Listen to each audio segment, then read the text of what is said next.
Welcome back to the channel, guys. In today's video we're going to be reviewing, and you need to stick around for this one, I know it's been on the market for a while, but we're going to be reviewing the Bettinardi Antidote SB2 putter, and I can't wait to share this one with you because I've literally got out of the car, I've gone onto the course to get a little bit of B-roll, and I've just literally sank two 30 footers straight out the car with it. And to say this is a putter in the Mallet category, that it didn't catch my eye, it weren't one that I thought, oh, that's a fantastic looking putter, I can't wait to try it. Like, I'm now interested because performance for me is the key. And there's a couple of points when I put it down behind the ball and set up, there were a couple of points that stood out to me and I thought, wow, for a zero toe putter, this is brilliant.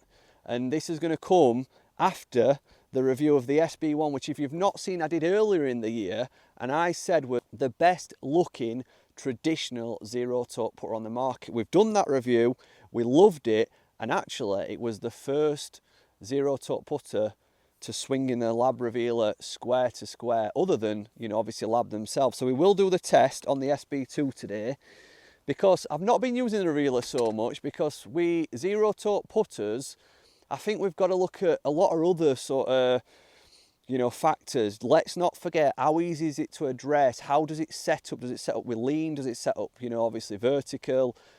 What's it like for weight and feel? You know, can you get to the hole on longer putts? You know, there's all these other factors that I don't want people to start overlooking and getting sort of, you know, over obsessed with, you know, how zero toe it is. Because I've said to many people on and off the channel is that zero toe technology is absolutely fantastic. I think it's brilliant, but you've got to marry it up with a right putter for you, in terms it's got to look right, you've got to be comfortable squaring it up, and you know, it's got to feel right. So before we do some performance testing, let's firstly just look over the product. So the head cover, that is probably one of the best leather head covers I've ever seen, and once you open it up, it's got that lovely sort of fur material, looks ultimate quality with a magnetic clip. Grip wise, they're using a lambkin etched grip, so it's a bit of a traditional grip, which I'll tell you in a minute is an absolute masterclass, because there's a lot of traditional golfers that have probably felt like zero toe's not for them. And with Bettinardi zero toe putters, I would say they've got a mallet and a blade in their range that will suit the traditional golfer. I'll tell you more about that in a minute. So when you set up to this, and this is why I think they've included a traditional grip, you can literally set up to it as normal. You don't need to, you know, adjust your stroke to suit the putter at all. And you know, if you've tried other zero toe putters with a forward lean, you can feel like you're having to sort of forward press it to get the club face square. If you set up to this one as you would a traditional putter, it's like brilliant, because it gives you a minute forward lean, which I like to see, but you don't feel it. And obviously with a traditional grip, you know, it marries up really nice. Like, this is probably the first ever zero toe putter I've tested with a sort of standard sort of grip and felt as though I'm just holding a normal putter. It's like, it has got a bit more forward lean than a normal putter, but I don't feel like I'm holding like a zero toe putter.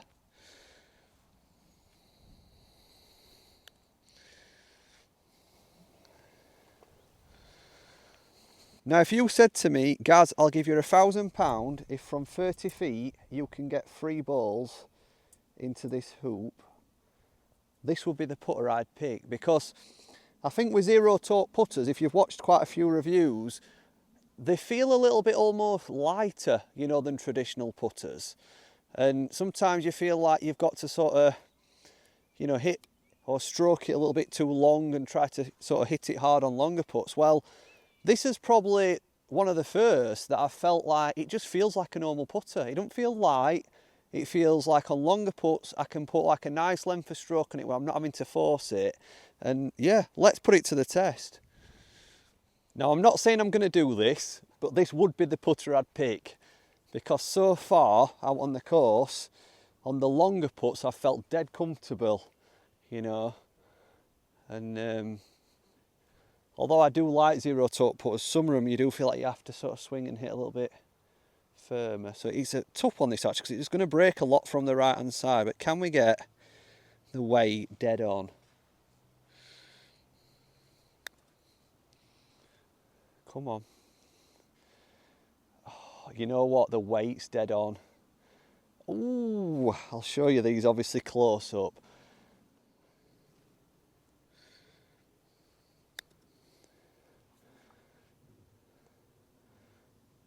Stop, stop, stop, stop, stop. I've hit it. I've hit it.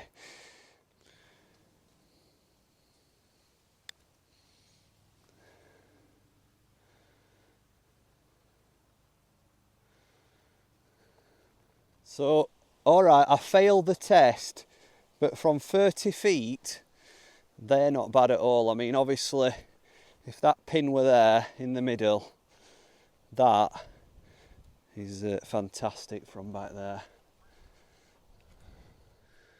Right, I've got this set up from 8 foot. It's a smidge off that right hand side. Let's see what it's like to line up to. I mean, we've got the 2 parallel lines on top, so it should be quite easy to square up. Yep, I've got that sort of the centre line of the ball running right through the 2 parallel lines now, so I know I'm square.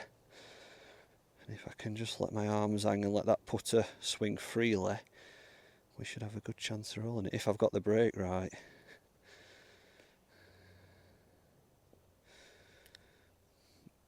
And we have.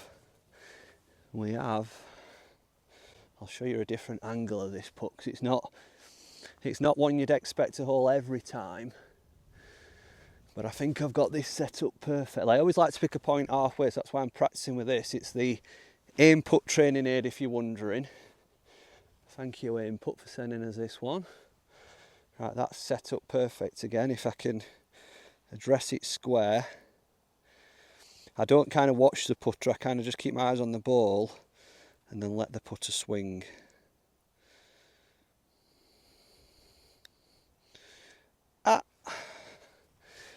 It hit the edge of the hole, but just missed fractionally. But I'm very confident with this routine, because I feel like once I've got the line of that ball going straight in direction, you know, in the middle of the 2 parallel lines, I know I'm square. So I can't do any more than that. My pre-shot routine's good. It's easy to sort of line up to.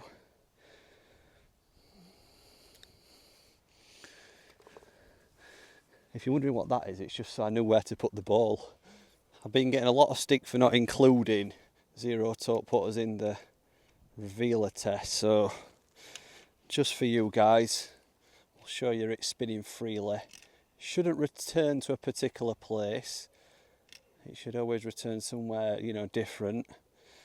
And then will it swing square to square? So if we do a side on, it's staying square in the revealer.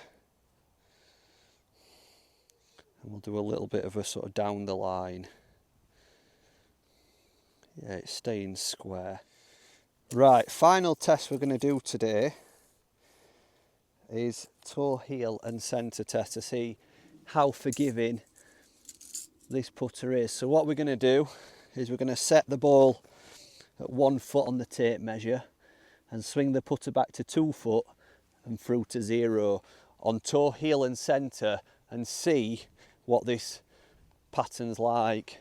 Start from, so there's no flag, this is literally length of stroke testing, and I'm not going to look at where the ball's finished, so there's no way I can get any feel. It's just simply length of stroke. Keep my eyes down. That were toe, now we're going to go centre. There's not going to be a fairer test than this.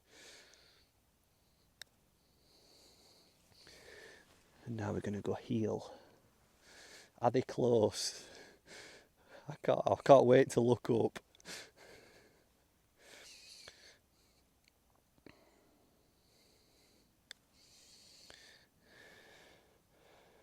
I think they're very close.